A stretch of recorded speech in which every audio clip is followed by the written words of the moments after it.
Welcome to the BiggerPockets Money Podcast, Finance Friday edition, where we interview Tiffany and talk about increasing your income and rental real estate. Hello. My name is Mindy Jensen, and with me as always is my disappointed Eagles fan co-host, Scott Trench. That's right, Mindy. The Eagles could not hold on to that Super Bowl win, huh? They couldn't. That was a little sad, Scott. I'm very sorry for your loss. They couldn't hold on. All right, let's move on. Oh, is that a comment about that garbage holding call at the very end of I didn't say anything. Scott and I are here to make financial independence less scary, less just for somebody else, to introduce you to every money story because we truly believe financial freedom is attainable for everyone, no matter when or where you're starting. That's right. Whether you want to retire early and travel the world, go on to make big-time investments in assets like real estate, start your own business, or consider changing careers and marching on with your real estate portfolio with the next live-in flip, we'll help you reach your financial goals and get money out of the way so you can launch yourself towards your dreams. Scott, I am super excited to talk with Tiffany today. She has a great financial picture. She is younger than I thought she was when we first started talking to her, so that makes her financial picture even better. And she has no debt, which is, I think, her biggest strength, having absolutely no debt and pursuing financial independence from a position of financial strength. Before we bring her in, we have a new segment called Money Moment, where we share a money hack, tip, or trick to help you on your financial journey. Today's Money Moment is, do you need a vacation? Consider a cruise. Unlike air travel, cruises actually decrease in price the closer to the launch date, which makes them great for last-minute travel. Cruises also include meals and entertainment, which makes it easier to stay on budget. You know what the entire cost is going to be up front. Do you have a tip for us? Email us at moneymoment@biggerpockets.com. And as a reminder, we're always looking for guests to come on the show to share their money story or be coached on one of these Finance Friday episodes. So if you're interested, please apply at biggerpockets.com/guest or for the Finance Fridays, biggerpockets.com/finance review. Today, we're speaking with Tiffany. She is debt-free, and she owns a house that she's currently house hacking and plans to turn into a rental when she has enough saved up for her next down payment. She'd like to be financially independent and has a great start by tracking her expenses and investing for her future. Tiffany, welcome to the BiggerPockets Money Podcast. Hi, Scott. Hi, Mindy. Thank you for having me. I'm super excited to talk to you today. So let's run through your numbers really quickly. We have a monthly income of $2,424 with additional income of $1,000 a month for the house hack and music royalties that vary. So far this month is $115. So woohoo! Expenses, we have $1,200 for a mortgage, $125 for an HOA, $180 for utilities, $205 for gasoline, $200 for groceries, $30 for restaurants. You have NA for household, so I'm going to want to talk to you about that. $10 for subscriptions, $10 for a gym, $50 for clothing, $50 for charity. No car payment, hooray, but you set aside $50 every month for maintenance for the car just in case, which is a fantastic idea. $50 for gifts, nothing for entertainment, so we're going to talk about that too. And you set aside $50 a month for travel. That looks like a fairly good set of expenses. I have miscellaneous expenses for self-education, $50, internet, $50, cell phone plan, $35, savings, you contribute $50 a month, and your Roth IRA contributions are $100 a month. So since you included those in your expenses, I included them when I added this all up, which gives me $2,300 approximately. So on a salary of $2,400, it leaves $111. Now that's not taking into account the $1,000 a month for the house hack. So you're still spending less than you earn, which is a key point, but that salary is not doing you any favors. So guess what we're going to talk about later? Investments, I have nothing in a 401k. So that should indicate to you that we're going to talk about that too. $10,000 in a Roth IRA. That is fantastic. Good for you. Cash savings, another $10,000. That's amazing.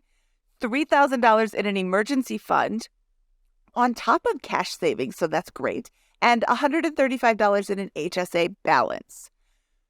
This is a great picture. Tiffany, how old are you? I'm 23. 23? Oh my goodness. Okay, this is a fabulous picture for a 23-year-old. This is really awesome. What do you do for a living? Yes, so I am a social media specialist. That's the title for a college. Social media. Okay, I know social media pays more than what you're making, but you're at a college, which can be less upfront salary and more benefits on the back end. But I know that there aren't a lot of benefits on the back end with your specific position. So I hopped on over to Glassdoor and I peeked at what social media managers are making right now. You have 5 years of experience. I'm showing a median salary for social media managers at $51,000 a year. So my first comment is, have you thought of starting your own social media business? This is something that can be done out of your house. You can test the waters and discover that you make oodles and oodles of money and then you can leave your job.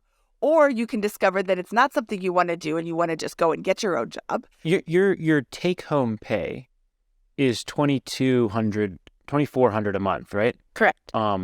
What is your pre-tax salary? So pre-tax, it's about $41,000 a year. Okay. Yeah, I would tend to agree with everything Mindy just said. I just wanted to double check that because, yeah, I think that there's at least a $10,000 spread between this opportunity and the market for a role of your type. Is there a particular reason you're at this job or would be hesitant to look for a new role? I am not hesitant. I actually went to this college right after high school. And I think a good quality I have, but could also be faulty, is I'm very loyal. So, and also this college did change my life. So I'm getting to learn a lot of skills there. I learned not only social media, but sales and marketing there. So I see it as a great opportunity just to deploy those skills, learn while I'm there. So that's the only reason why I'm there, because I'm a loyal little girl. Well, that's wonderful. And you have paid them tuition, presumably, and now you're donating $10,000 a year in services to the college.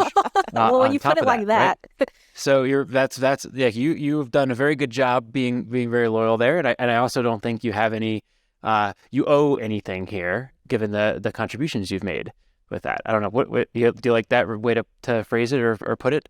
I like that. Okay, so you have learned a lot from your job and created a great first job for your resume by having 5 years of experience. That shows that you are loyal, which is a great characteristic to have. Employers want to see.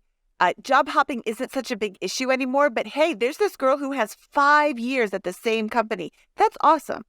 And now we're going to look out for what's best for Tiffany. So Tiffany needs to make more money.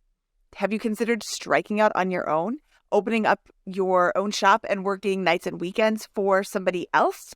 No, but something that does intrigue me is content creation, like these online content creators, just because when they do come out with like their own product or their own service and they sell it to their audience, they're generating this extra amount of money. So yes, that's a great opportunity, but then also adding value to an audience and having your own audience, that intrigues me a lot. Okay, so I've got your first homework assignment. Let's take your 5 years of social media experience and start building the Tiffany brand. So come up with a name, get all the social media handles for that name, and start providing value. Content creation is all about giving with no expectation of return. So it isn't, hi, my name's Tiffany, you should sign up for my email list. It's, hi, my name's Tiffany, here's some information. The end. Hi, my name's Tiffany, here's some information. And then after a while, by the way, if you want more, here's sign up for my email list. It's giving with no expectation of return gives you so much more back.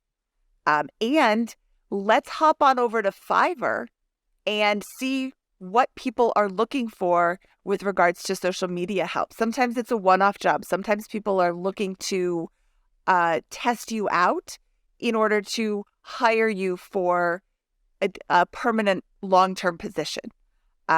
See if you like working with other people. See if you like running your own shop. I see posts all the time in the FinCon community, in the local Facebook communities for real estate, where people are looking for part-time social media help. And you can make a lot of money in social media just by doing small, like maybe Scott needs somebody to run his social media for 5 posts a week or 6 hours a week or whatever it is. You decide what your time is worth and you decide what a post is worth, what a campaign is worth, and pitch that. And start with one client and see if you like working with them. I think there's so much opportunity for social media managers going forward. That's awesome. I would also start with, a couple of, in addition to the great points Mindy made, I would say, dust off the resume and kind of go out there and maybe stick it out and apply for a couple of jobs and see what comes back. You may find that you can get into that $55,000 range. That's an incremental $7,000 or $8,000 a year after taxes that you're going to be able to start saving. And they may come with much better benefits than your current job, like a 401k match and those types of things. So that could be a $15,000, $20,000 annual boost to your wealth accumulation by just shopping around and doing the old-fashioned changing jobs. In preparation for that, I would, look back over the last 5 years and say, okay, especially recently, what have I done that has won at the company? Like, have I been able to produce posts that have gotten more engagement? Have certain trend lines moving in the right direction? What are some things that the next hiring manager is going to care about that I can do? And do I have some idea? Can I look at the company I'm applying to and say, oh, there's some obvious things here. Have you tried this? Have you thought about this? I would love to start with, in the first 1 to 3 months, I would go with this, and this in this experiment. And I can run them all myself because I'm skilled at image creation, at writing the copy, at posting, at tracking, the reporting, all that kind of stuff. So just kind of getting ready there, that might be a $10,000 or $15,000 endeavor. And that does not preclude you from also doing the great suggestions Mindy had there, and potentially also having a side hustle or two where you're running social for a couple other folks and building up a personal business in the social media space. It's awesome. Thank you. Yeah, that's a great suggestion too, Scott. Yeah, do both. And now you're making $300,000 a year, and you can't stop buying real estate. That might take a while, but yes. Okay, so fine. She's not going to make $300,000 this year. Let's talk about your real estate plans. How many properties do you eventually want to own? Great question. So prior to learning about BiggerPockets, I thought I wanted to own like 300, 400 units, but now I'm learning about that small and mighty investor. So 10, 20. And when did you buy your current house? August of 2021. Okay, so you are well past the 1 year where you have to own or occupy it per the rules of your loan. So you could technically move out if you found a new property. Yep. Did you buy with a conventional loan or with an FHA loan? Conventional. Ooh, so you could use an FHA loan for the next one. Lots of options. Just so you know, FHA loans are assumable. So that's something, but you have to live in it. So something to think about. In the area where you live, there's a lot of people moving in and out. It's a more, I don't want to say transient area. It's a more fluid population than most. Uh-huh. So there could be the opportunity to assume an FHA loan that still has the lower down payment, the lower interest rate like you had. You would have to bring cash to closing to cover the difference. Okay. I think you might be able to get a loan for the difference, but that would be in a second position, and it's a lot of monkey business. Let's just say you'll have to bring cash to closing for the difference. So if you find a house that's for sale for $300,000, but they only have $200,000 on the mortgage, you're bringing $100,000 to closing. So you're assuming a great loan, but then you have to bring the difference in cash. It's something to put in your back pocket and think about. But you have $10,000 saved up for another potential house hack. Would you house hack the second one? Yes, I would house hack it. And you did bring up the FHA loan. An option that I'm thinking about is the FHA 203K product. It's like a flip with training wheels. Of course, I've lived in it for 1 year, but I'm thinking of using the FHA 203K, living in it a year, and then burying it, using the BRRRR strategy with it. I'm curious what your thoughts on that. If you had experience with it, heard of people doing that. And Tiffany, you're in the Colorado Front Range area with relatively more affordable, not quite as expensive as like Denver, Boulder, one of those areas, right? Is that correct? Correct. And where I'm looking to do it is in Pueblo because the cost of entry is lower. Okay, awesome. So you're thinking about investing in now your current house hack. What happens when you move out? What are the financials? So it brings in $1,000 each month from my tenant who lives here. When I move out, I'd rent out the master for 1,000 or 1,000 and more. I'll keep it furnished just in case I want to turn to a short term or midterm. Okay, and great. And so you'd think there will be rent for 2,000. And what's your payment on this place? It is just over 1,100. Awesome. So 1,100 for the payment, and then you have any other expenses associated with it? Yes, I do keep reserves for CapEx and repairs, vacancy. The percentage is low just because I still live here, but I'll increase that percentage when I move out. Okay, and so what do you estimate the cash flow would be fully burdened after you have an allocation for CapEx, vacancy, maintenance, repairs, and perhaps property management? I'd say conservatively $200-$300. Awesome. And how much did you put into it on a down payment? I put in 3%, so that would be, I think I put in 9,000. Awesome. So this is a great. You really did a good job with this. This is a solid single double house hack. It's not going to make you rich overnight, but it is a great start for someone in your position with this. And you really ran your numbers, I think, in my opinion, fairly reasonably here with allocations for CapEx and all those kinds of things. And you will have a very reasonable shot at a cash flowing rental after making those allocations for reserves there. So I think that's fantastic. And walk me through what a deal would look like in Pueblo where you'd move to. Yes, absolutely. So why did I pick Pueblo? So I don't know, UC Health came out with an article saying that they're going to invest about like 52, some huge amount of millions of dollars into a current hospital there, into building it out and also investing in the nurses education-wise. So I do see an opportunity there for those homes to grow in value as they're building out and extending those hospitals. The homes I'm looking at are definitely need a rehab in horrible condition, and those are about 140, 130. And I'm looking at homes that have sold like in December, November, past couple of months, and those have sold for 240, 260. I'm not a pro at analyzing, but if I'm just looking at it from a dummy perspective, it makes sense. Yeah. Awesome. So you're thinking, I want to do a live-in flip next in Pueblo, and I'm starting to get a pretty good idea of what the comps are for those types of projects. Okay. And I love the fact that you're analyzing sold deals, not active listings and those types of things. When thinking about the market, that's a big mistake a lot of folks make is they look at something that, I guess you have to pull the sold ones to look at the comp for the ARV. Yeah. But love the analysis there. And yeah, so how can we help you in kind of thinking through the next phase of your investment journey here? Yes, absolutely. So with looking at the Pueblo market, I just thinking about the FHA 203K loan.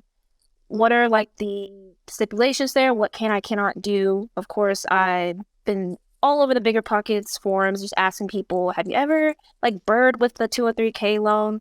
Can you refinance an FHA loan? Just these general questions there, first and foremost. So the 203K loan, you can't do any of the work yourself. Okay. Perfect. You would have to hire it out. If you are a DIY person like I am, then the 203K loan really makes you mad. If you are a hire it out person, the 203K, that stipulation is like no big deal. Perfect. The FHA lender is going to send people out to make sure that the work has been done before they release the check. Can you clarify what you mean by no work? You can't do any work. Mindy, can you not do any work that you use the 203K loan for, or can you not do any work? I believe it's that you use the 203K funds for. So you could, for example, paint and clean and install even flooring and stuff with your own personal funds, and then use the 203K loan to fund plumbing or electrical work that you would never consider doing on your own, for example, Okay. or that will require a certain level of skill. So when is your timeline for this next purchase, Tiffany? So I'm thinking to do it to get pre-approved within this month, but then start looking and buy this year. And how much do you expect to accumulate this year with your current job? Assuming we don't get to change jobs and we don't get a side hustle going, how much cash? You have $10,000 now for this purpose. How much would you have by the time you purchase? I could save if I really put in the work, like an extra 3 or 4, but then that comes into play. I'm at the same floor and I just can't increase my income anymore. So my instinct here is you've got a stable situation, but I think that trying to pull off a flip, even a flip in that lower priced market, for example, would be a little risky given your current cash position. I'd love to see and how much would the down payment would be on this property? At least 3%, right? Yeah, 3.5. Okay, great. So on a $140,000 purchase, that means you're going to bring at least kind of $4,500 to $5,000 probably to purchase the place. Plus, then you're going to have a big remodel, which you can finance here. And I like the instincts to go with the 203K loan where you can. There's research to figure out. But for a flip, I'd also really like to see a little bit more in the context of reserves. A rule of thumb might be 10 or 15,000 for property 1 and add another 5 or 10 in reserves for property 2 before the expected repairs. That might be a little bit of a stretch. You might feel a little comfortable being a little bit more aggressive with that at this point in time and taking a little bit more risk. But that would be where I'd be very uncomfortable until I got there. I'm not saying don't do it before that. I just say be very uncomfortable if you don't have that level of cash reserves because you're going to flip a property and that's going to involve a lot of work and nasty surprises for sure. But I think the instincts are great. What would it take to get you to 10? Let's go from $10,000 to $25,000 in savings by the end of this year. It would probably take me staying in the same position I'm in, probably a year and a half. So this year into next half to save an extra 10. Okay, and then we could change that overnight with a new job, and then potentially accelerate that with a couple of side gigs on this one. Is that right? Does that seem realistic to you to get to $25,000 if you were to change jobs in April or May, and then also be pursuing some of those side hustles? Yeah, that definitely seems realistic. Awesome. That would be my advice, would be to attempt to just crush the income side here. Keep doing what you're doing on the expense side. You're very responsible with your spending. Your budget's really great, and you've got a house hack going. So love that. But I don't see any reason why by the end of this year you couldn't be very close to that position and be in a reasonable position to take on your goal of that next house hack. Okay, awesome. Or I guess live and flip, to be more precise. Tiffany, I understand that you're also looking into another level of higher education. Could you walk us through what's going on there? Yeah, absolutely. So currently I have my associates. I paid for it all with cash, didn't take out any loans. So with just where we are with YouTube, these books, different courses, people are coming out with certifications coming out too. I'm wondering if it's something still worth pursuing just because of the high cost. I did listen to y'all's episode with the gentleman who had made his own database where you plug in the college and the major that you're looking to go into. And of course, there was a higher return on investment with the major that I'm looking at and the college that I'm looking at. So I'm looking at what to do there. Yeah. Okay. Well, great. I think this is a little bit of a twist in that some of the salary ranges that I think Mindy looked up before the episode for a social media manager with 5 years of experience may apply to someone with a bachelor's degree, a college degree. I'm not sure if that's the case, but that would be homework for you to kind of research and say, what's the deal there?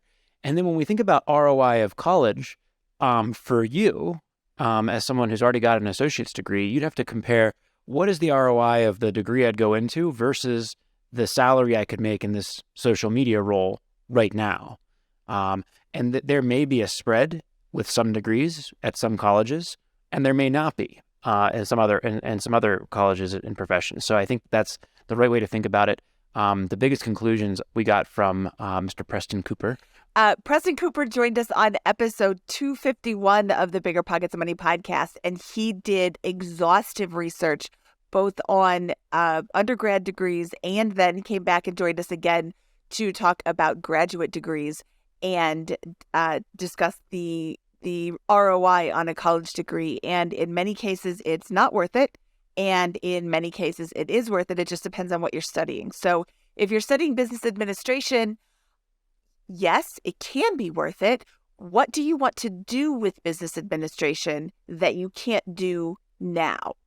And by business administration, are you talking about an MBA, or are you just talking about an undergrad 4-year degree for business management? Undergrad. Okay. So you already have 5 years of work experience. And I think that kind of makes up for the fact that you don't have a 4-year degree. I think, especially in social media management, what you've done is more important than your college degree to a lot of companies. It's same with computer programming. They just care that you can do the work, not that you sat in a classroom. So if you enjoy your classes, if you have plans for using your business degree after you graduate, then maybe it's worth continuing to pursue it. If you don't really have any plans and you're just going to college because you want a 4-year degree, I would look into why you want a 4-year degree and what you think you can do with that degree once you graduate, because it is expensive. And if you don't have like rock solid plans, I wasted my college years. I have degrees to put on my resume, but they're kind of silly and I never used them. So for me, if I would have been thinking ahead, if I would have been 23 and asking intelligent questions instead of doing stupid things, I would have had a much more successful life. So I'm very impressed that you're asking these questions. I think it's something that you're going to need to dive into yourself and think, what am I going to do with this degree once I get it? Yeah, I would have a hard time believing. I would be willing to bet, and you should go and confirm this, but I'd bet that if you went out and marketed yourself, you could get very close to that 50,000 plus job as a social media manager in your local market or in a remote job, especially if you kind of worked on that pitch and showed off your accomplishments and came with a plan and some ideas, and had a high energy about it. I also think you could get some side gigs there. I think that the first job out after graduating with a business administration degree from an undergraduate program would likely be very comparable to that. So that would be something to research. I could be very wrong on that, and so you should do that research on your own. But I think that would be my instincts talking there. I do want to commend you though on self-funding your undergraduate degree, graduating debt for your Bible college, your associate's degree here, graduating debt-free, and then being in a position to explore this seriously, self-funded as well, I presume. So you're really crushing it. You're pretty remarkable in the way that you've set yourself up here to be debt-free at 23, and aside from the house hack mortgage, and I really think you're set up for you're primed to get going here on the wealth building journey. Thank you so much. Yeah, with college and all of that, and just wanting to do it debt-free, Dave Ramsey, of all people, he actually came out with a documentary called Borrowed Future. And I was still in my associate's degree when that came out. And I was watching the documentary, and it was just showing how many people don't know what they're signing when they sign their signature on the dotted line with these loans, if they can afford it. So then they're chained to paying it back. And that really changed my mindset. If I'm going to do it, I'm going to do it debt-free. If it comes to a place where I can't pay for it in cash, I can pause and just keep working and pursue these other side hustles and things like that. So that's where that mindset came from. Yeah, I think you're blowing it out of the water. You're in great shape. Look, the deal is income. That's going to be very common for everyone who's 21 to 25 for the most part and getting started in their career, and it's just making the most of that. That is a high stakes decision right now. from a strategy perspective, because you've got to, if you can get that, if you can negotiate those raises and find positions right now, that will carry through for the next 10 years.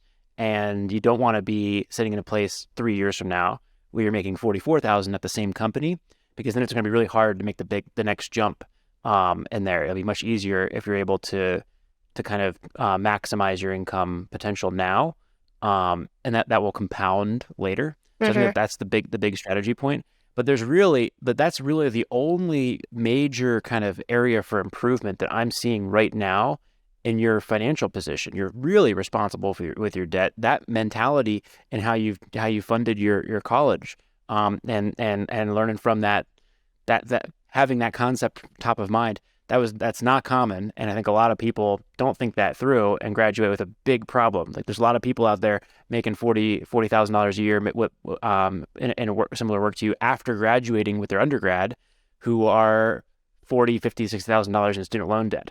So you've got a massive head start here. You've already got a property. You're thinking about the next thing. You've clearly invested in your education and financial literacy to a large extent, and you're on fire. This is fantastic. Thank you. Yeah, absolutely everything that Scott said is true. You're doing fantastically. And the fact that you're even thinking about this at age 23 without all of these investments that you have would be amazing. But the fact that you're debt-free, you have a $10,000 Roth IRA balance, you have cash reserves saved up for your next down payment, you have emergency funds, you have, I said I was going to talk about the lack of a 401k. If you decide to look for new employment, I would weigh that heavily in the job search. Do they have a 401k? Do they have a match? But you could make your own 401k too if you decide to strike out on your own. You can self-fund. If you have self-employment income, you can have a self-directed solo 401k, which also allows you to invest in real estate, which is, we should do a whole show, Scott, on the self-directed solo 401k and the self-directed IRA. But you can contribute up to $54,000 a year to your 401k balance every year, with partial of your contributions, your company's contributions. So once you start knocking it out of the park and making $300,000 a year as the Tiffany social media company, then you'll have to come in. We'll talk about that self-directed solo 401k. Sounds good. Absolutely. How passionate are you about social media? And I ask this because it sounds like you're going to college to get a different degree in business administration. Are you thinking about a career change at this point? No, so you said how passionate I am about social media. I love the idea of being able to, own your own income, have that from online. And I don't know if y'all are into the Super Bowl or anything. I'm not. But what caught my attention was these two. Oh, man. But No, that was a bummer. Logan Paul and KSI, they're online, they're YouTubers, and they built a massive audience online, and they struck on their own and built a hydration company, like a drink, and they had their own ad on the Super Bowl. So when I saw that just showed me the potential of what can happen with just adding so much value to your audience, and then, again, coming up with a product. So that's where the passion comes from, really. With the business admin, I think those are just skills that can help me with real estate long-term, because I do want to, again, own property. I love the idea of short-term rentals and even having a fund in the future when I know what I'm doing and all of this. So just investing in those skills now. Okay, so social media and marketing and those types of things are really where you want to kind of focus on over the next couple of years, but it's all in the context of moving towards a real estate portfolio that achieves financial independence at an early age. Is that a way to summarize that? Well said. Mm-hmm. Perfect. Okay. So in that case, yeah, I think that pursuing the maximum income in that space, becoming a master of your craft, I think that I would encourage you, if you were to go to undergraduate degree, go into marketing or consider marketing instead of business administration if you do decide to go down that path, and broaden that skill set, because if that's the next logical progression in a career like that is, yes, master social media, but then also master email marketing, and then also master paid marketing, and also master, analytics, and those types of things. Those are all skills that would help round out that career that can't hurt from a social media perspective. But those would be areas I'd encourage you to study either at an undergraduate degree or go read, say, I'm going to read 25 books this year, something ridiculous, something very intense like that will round out my skill set. Your future employer would respect that tremendously if you said, look, I don't have an undergrad degree in marketing, but I've been doing this for 5 years, and I read all of these books and implemented these practices, and look at the numbers move at my current gig with that. That would be similarly impressive, I think, or maybe even more so than an undergrad degree in that. And couple that with the work you're doing in your side hustle in your real estate business, right? So there's always room for more people to talk about the success that they're having in real estate, and especially folks who are getting started in a very repeatable. Your situation is wonderful in real estate investing because there's nothing unrepeatable about the situation that you've got in, right? I cash flowed my way through my associate's degree. I make 40 grand and I've bought a house hack and I'm going to do another flip using a 203k and FHA loan. That is something that's inspiring. You're like, that's something that folks, should look up to you for and attempt to repeat. A lot of folks out there, and you're doing it on a low income and controlling your expenses and hitting the fundamentals bit by bit, making one move every year or two. So I think those are all good things to think about in building up your social media personal presence. I would say, given this new information, I would lean towards not continuing with the business degree and instead going to YouTube University, or even checking out masterclass.com. You are learning from people who are a master of their craft. There's a lot of different classes on Masterclass that are great to learn from, and that's a lot less expensive than another 2 years at university. Yeah, this is great information. All right. Well, Tiffany, did you have any other questions for us before we let you go? No, thank y'all so much. This has been great. I have lots to think about, and thank y'all for the homework. I'm definitely going to do that. And yeah. It's going to be good. Great. Well, I want to hear back from you in the next 6 months and hear what direction you went and get some updates from you. I think that you have a very bright future, and I'm super excited for you. I agree. Thank you. Thank you so much. Okay, Tiffany, we'll talk to you soon. All right, Scott, that was a super fun episode with Tiffany. I love all the possibilities that she has before her.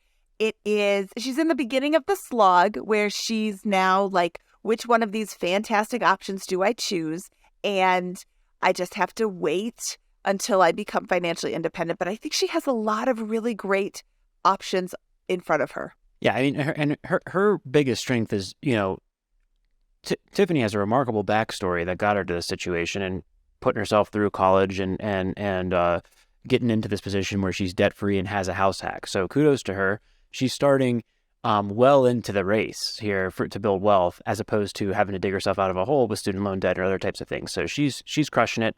I think that she's going to have, like you said, a ton of really great options in front of her. And it's really about that she decides and that she goes all in with that decision and optimizes for it, which I'm sure she'll do. So I cannot wait. There's no way in 3 years from now that Tiffany has not built a couple $100,000 in incremental net worth and not got that next investment unless she gets very, very unlucky and something. So because the discipline, the formula is all there, and it's only going to accelerate if she keeps making good decisions. I see big things on her horizon, and I really hope that she checks in with us again in about 6 months. In fact, I'm going to go put that on my calendar right now and preemptively check in with her in about 5.5, just to see what she's done, because I bet she'll have a great story in 6 months. One thing I do want to ask for help on, maybe in the Facebook group, is, we talked about how maybe, we're kind of skeptical about the benefits of college, or had some debate points on that. I'd love to hear what other people think, because I think that, that's unsettling to say, no, don't finish your degree, or at least be really thoughtful before you make that decision. It feels like that's the correct thing, but I would love to get some pushback or feedback from some listeners and tell me what you think. You can do that in the BiggerPockets Money Facebook group at facebook.com/groups/BP Money. Yep, that would be a great conversation. So I look forward to jumping into that Facebook thread and seeing what people are saying. I'll see you over there. All right, Scott, should we get out of here? Let's do it. That wraps up this episode of the BiggerPockets Money Podcast. He is Scott Trench, and I am Mindy Jensen in honor of Girl Scout cookie selling season. Peace out, Girl Scout. BiggerPockets Money was created by Mindy Jensen and Scott Trench. Produced by Kaylin Bennett. Editing by Exodus Media. Copywriting by Nate Weintraub. Lastly, a big thank you to the BiggerPockets team for making this show possible.